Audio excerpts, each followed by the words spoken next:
A Síria, a ameaça vinda do norte, a ascensão e declínio da Síria, a relação de Jonas e Tiglat-Pileser III com a Síria. É uma série de vídeos contendo informações básicas para uma melhor compreensão das histórias bíblicas. O povo que não conhece a sua história está condenado a repeti-la.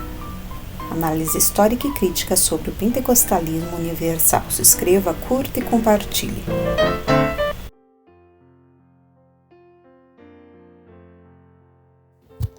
O território da Síria ficava a cerca de 900 quilômetros a nordeste de Israel, na região correspondente ao atual Iraque, uma terra montanhosa regada pelo rio Tigre, que nasce na região montanhosa do leste da Turquia. No início do século IX a.C., o exército assírio realizou campanhas para proteger suas fronteiras e exigir tributos de estados vizinhos. O rei assírio Assurbanipal II, de 884 a 859 a.C., ele é conhecido por ter realizado 14 grandes expedições durante os 25 anos do seu reinado. Em suas inscrições, ele se gaba com frequência da sua própria crueldade. Para celebrar a construção do seu novo palácio em Calá em hebraico, a atual Nimrud, cerca de 35 quilômetros ao sul de Mossul, Assurbanipal ofereceu um banquete suntuoso durante 10 dias para 69.574 pessoas.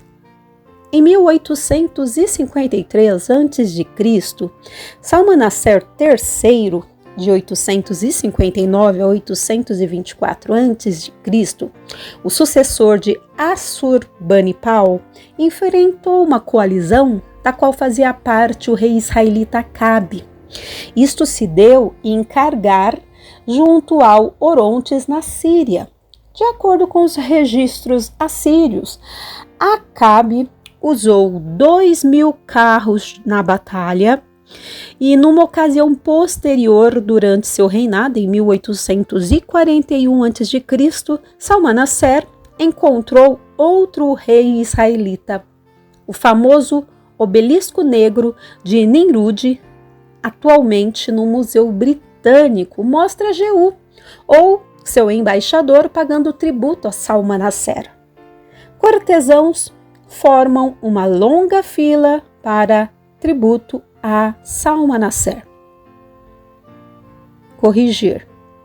Cortesãos formam uma longa fila para entregar seus tributos: ouro, prata e frutas. Representantes de outros estados trazem elefantes, camelos, baquitrinos e macacos.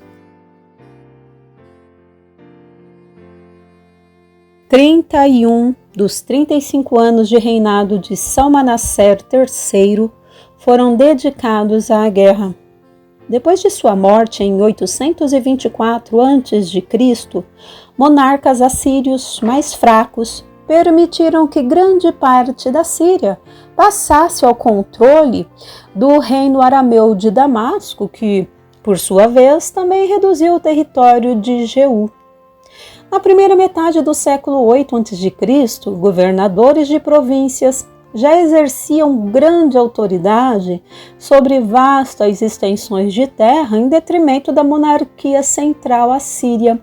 É nesse período que o livro de Reis situa o profeta israelita Jonas, que predisse a expansão do reino do norte sob Jeroboão II, de 781 a 753 a.C.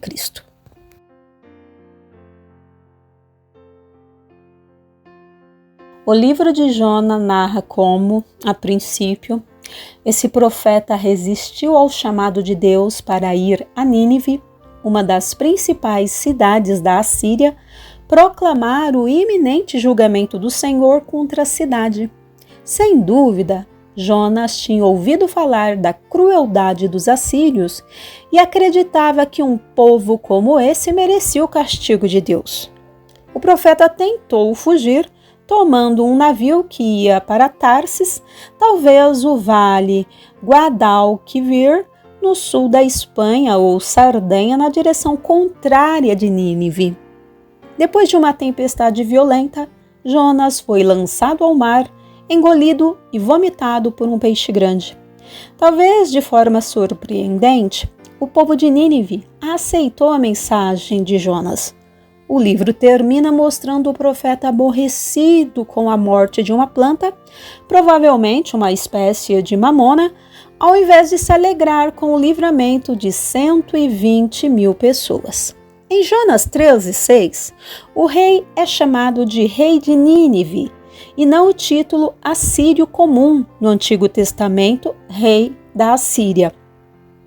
O decreto registrado foi publicado por mandado do rei e seus grandes nobres. É possível que, de fato, esse governante fosse rei de Nínive, mas dificilmente exercia poder sobre uma região mais ampla, daí o seu título no livro de Jonas.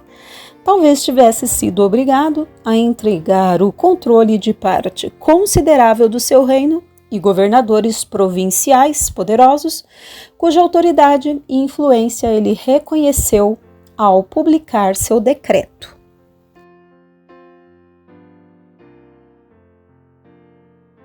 A Assíria voltou a ganhar força durante o reinado de Tiglat-Pileser III, 746 a 727 a.C.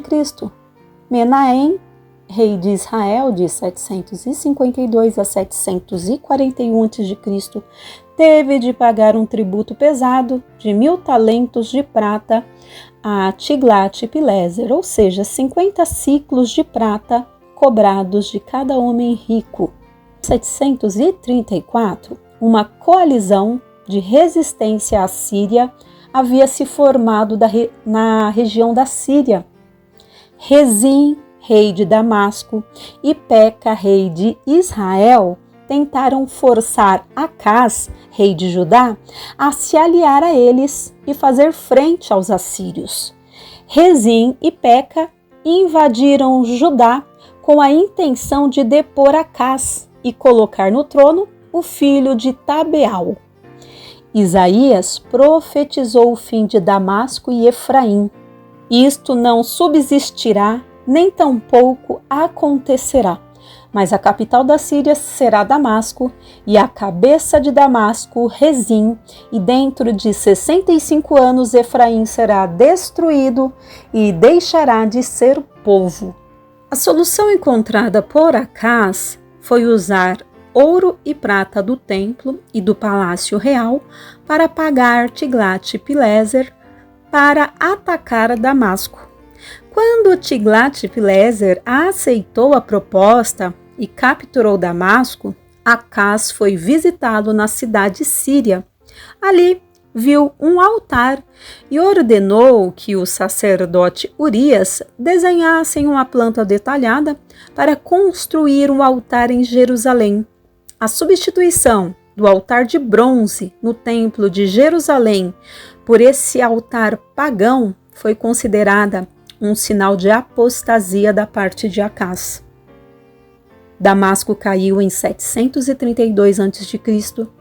e o exército assírio marchou ao sul em direção a Israel, tomando do Reino do Norte a maior parte do seu território, inclusive toda a região de Gileade e da Galileia, e deportando seus habitantes para a Síria. Uma camada de cinzas de 1 metro de profundidade em Azor comprova os atos de Tiglat-Pileser. Em seus registros, o rei da Síria afirma ter deposto Peca e colocado Oséias em seu lugar. De acordo com o livro de Reis, Oséias assassinou Peca e é possível conjecturar que Tiglat-Pileser conspirou com Oséias de modo a garantir um governante de confiança no trono de Israel. Oséias, de 731 a 722 a.C., foi o último rei de Israel. Os reis assírios subsequentes, Salmanaser V, Sargão II, conquistaram Samaria e exilaram os israelitas restantes em terras longínquas do Império Assírio, que na época ainda estava em expansão. Porque nada podemos contra a verdade, senão pela verdade. 2 Coríntios 13:8. Se inscreva, curta e compartilhe. Análise histórica e crítica sobre o pentecostalismo universal.